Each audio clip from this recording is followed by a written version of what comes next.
A Karen and her entitled son demanded that I give up my electric wheelchair, accused me of fraud, and ended up yanking me out of it, causing serious injuries. Here's what happened when management and the police got involved. So some backstory. This story is from my cousin who allowed me to share this story. Background on her. She is now 18 and has had osteoporosis and osteoarthritis since she was 4. My very protective aunt found out after she had horribly destroyed her arm in 3 places in her last ever baseball game. Her knees shortly after would give her major pain, and yes, she could walk but not for extended periods before getting extremely tired, and was granted a power chair by the state. Now, on to the story. My aunt and cousin, she was 8 at the time, were out shopping at their local supermarket. My cousin was having a particular rough day already. My cousin had her power chair with her. My aunt and her went over to the deli counter to pick up sandwich fixings for a party my aunt's company was having her host. They passed around hosting duties to each member of upper management as a tradition. My aunt had told my cousin to back away from the counter and let others in front to her polite, so she moved a power chair away from the counter, but still within earshot of my aunt. As my cousin told me, this is when entitled mom, we will call Karen, and her demon entitled son, we will call him Cartman, enter the picture. Background on them from what my cousin remembers. Karen was a rather large trailer trash woman with many missing teeth and over-volumed Karen hairdo, and her son Cartman had to be no older than 5 and was very overweight for his age. Back to the story. So Cartman walk up to my cousin and sees her leg twitch, common when she was in pain. Cartman asks why she was in a power chair when her legs were moving. My cousin responded, "You do not need to know." Cartman responds, "If I don't need to know, then you don't need your chair. Give it to me right now." My cousin responded, "No, I do need my power chair." This didn't sit right with Cartman, so he began screaming and dropped to the floor, flailing around enough to catch the attention of Karen, who had been busy on her cell phone. "What did you do to my precious baby?" snapped Karen.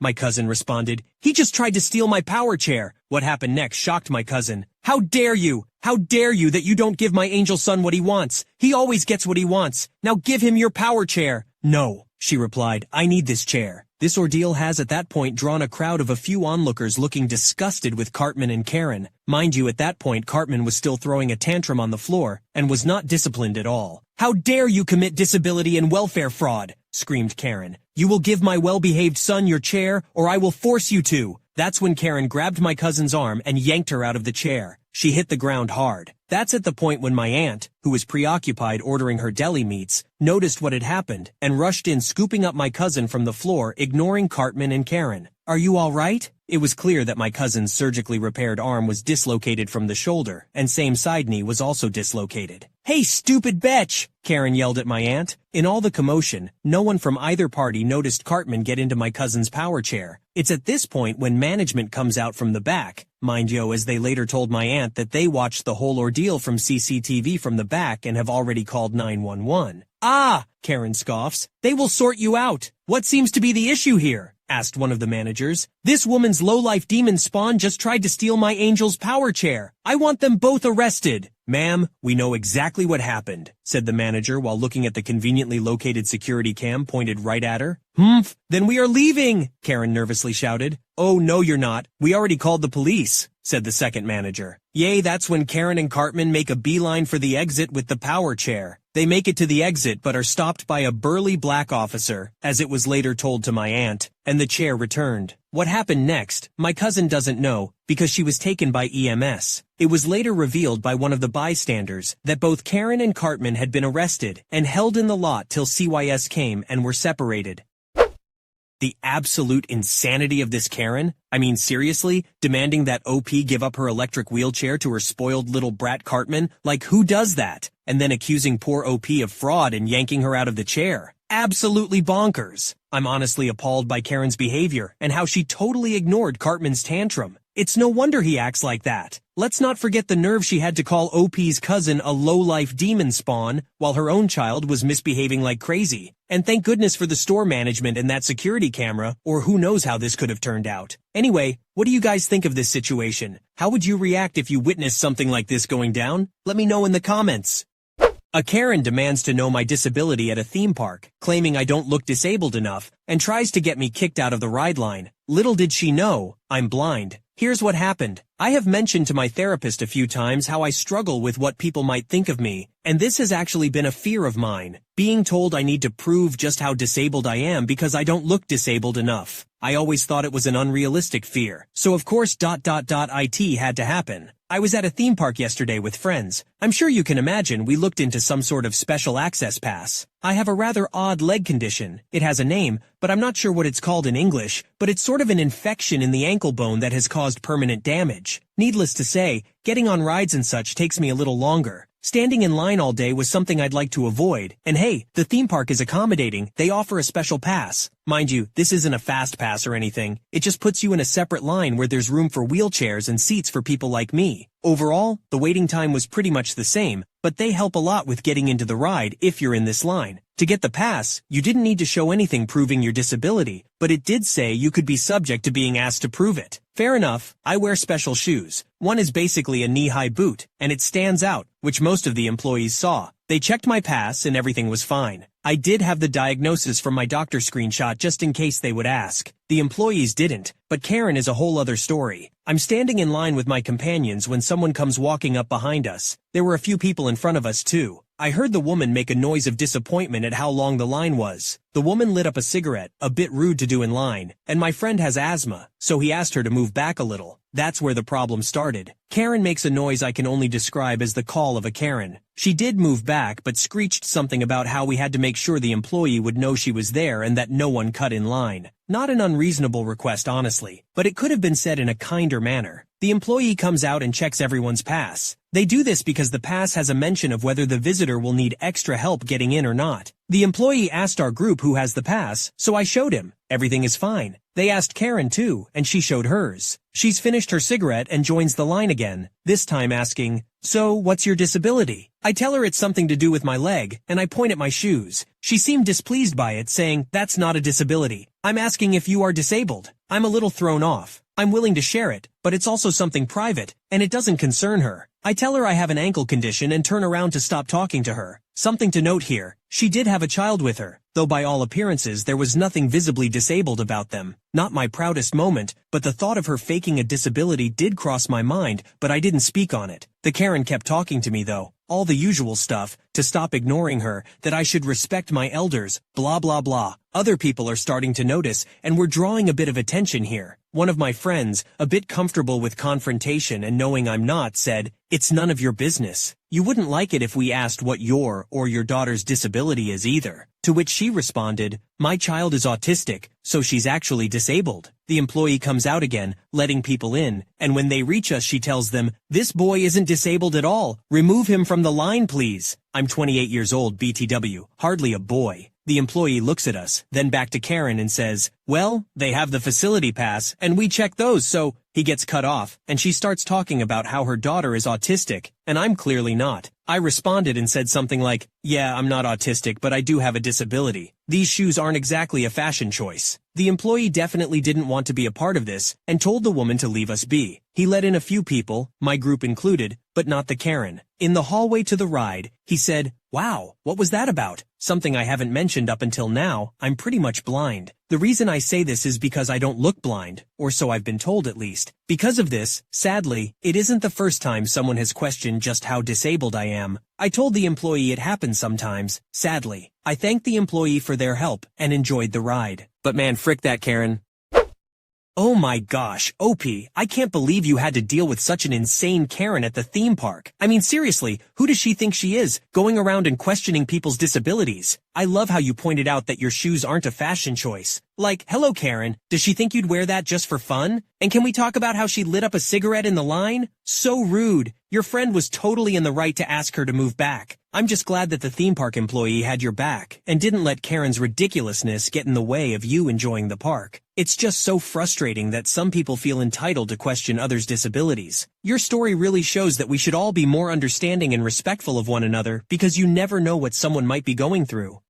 A crazy Karen gets mad at me for doing my job, attacks me, and then gets tackled by an 80-year-old woman where she finally gets arrested. Here's how it all went down. So I used to work as a cashier in a supermarket. This story took place on my 4th day of work there, and my 2nd day working at a cashier on my own without a supervisor sitting next to me. Yes, I had 2 days of training. I'm sure most of you will figure out which country I live in from the following explanation. It will become relevant later. Supermarkets in my country are a zoo on a regular day. However, Thursdays and Fridays are absolute mayhem at the store and are a special kind of hell. Fridays the store closes 2 hours before sundown, as do most stores in this country. People get crazy on Fridays trying to get all their shopping done and get home in time to cook dinner. If you can avoid coming to the store on Friday, please do so at all costs. I always told people after this day, the reason Thursdays are hell is because we get all the customers who don't want to come on Friday. Now this was early evening on a Thursday, at a time when the store is absolutely jam-packed. We had 10 checkout lines open and every line had at least 7 people in line. Basically, if you are stuck with a slow cashier, there is nowhere else to go unless you have 10 items or less. Everything is going well until I get a customer with 2 shopping carts full of items, mostly non-perishable items. I found out later he buys this for a community center in his neighborhood, and he fills up their pantry twice a year. Nice guy. He greeted me very politely and then said the most dreaded words I could have heard that night. This will be a delivery. Just a quick break from the story to explain why this was so dreaded, especially on a day like today. When we get a delivery, the cashier would call a helper from the store to help bag the groceries. Usually people do their own bagging. The bags would then be placed in plastic containers, and containers would then be placed on top of each other and taken to the back fridge until delivery. A regular delivery is usually between 3-5 crates. Each crate has a number, which then I have to input all of them into the computer, along with correct delivery address and phone number, and print out with the receipt and place copies in the crates. Even for a small delivery, this always takes extra time. Back to the story. This guy has 2 full carts and wants a delivery. I say, sure, no problem. Then I turn to everyone else in line and let them know that this is a delivery, and it will take just a bit longer than usual and apologize for any delay this may cause. We always do this so customers will be aware of the delay and can move to another cashier if they are in a hurry. This is when the whole line groans simultaneously. I don't blame them. There was nowhere else to go. I could see every one of them craning their necks to check out other lines and they all decided to stay. So I start scanning as fast as I can. I'm pretty good with numbers, so even though it's my 4th day I remember many of the codes and things are moving rather quickly. I get to a point where the bagger can't keep up with all the items and the area to the left of me, where I place all the scanned items, is just a mountain of cans and bags of chips and whatnot. I can't even scan another item because they are falling back onto my scale. At this point, I stop and ask if he wants help bagging. The customer and the bagger are both appreciative, and I help bag groceries for a few minutes, just enough to clear some space so I can continue scanning items. This happens every few minutes. It gets full, I stop to help, clear some space, and keep going. This is where the Karen comes into play. She is maybe early 40s, long brown hair, and looks nothing like a Karen, except for the way she was standing, with one hand on a hip that extended so far to the side I wasn't sure how she's still standing. She's in my line, about 5-6 people in front of her still, and the first thing she screamed was,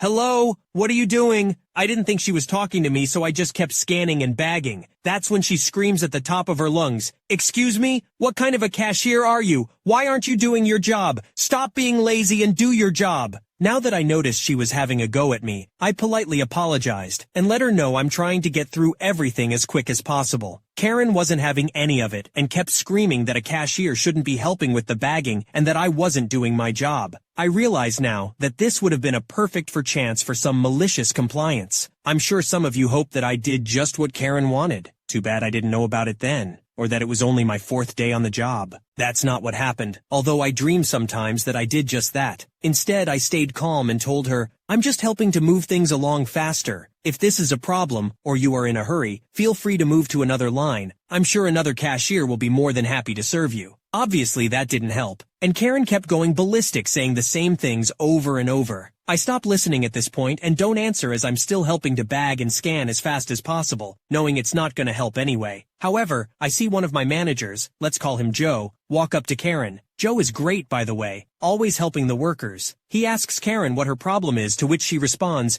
"Your cashier is awful. She is lazy and she is not doing her job. You should fire her. Tell her to do her job. She's not doing her job." Joe looks over at me for a second, understands exactly what is happening, turns to Karen and says, "Can't you see she's trying to help? She's trying to make this go much faster." Now Karen starts screaming words, I'm assuming, but I couldn't really make them out. She was practically foaming at the mouth. Joe tries to calm her down by explaining how me bagging items is actually helping, and this makes Karen even more irate, if you can believe it. Spit flying from her mouth, arms flailing, screaming like a banshee. Suddenly I notice an older woman, must have been around 80 years old, trying to get Karen's attention by tapping her on the shoulder. It takes a few tries, but she finally gets her attention and spins her around by her shoulder. Nice old lady was letting Karen know that her daughter was crying whilst all this was going on. This is when the entire store seemed to have stopped talking all at once, like someone pressed mute and turned off the volume. the sea of people in front of me parts a bit, and we all look down and see a little girl, who couldn't have been older than 4, clutching her mother's thighs, bawling her eyes out, snot coming out of everywhere,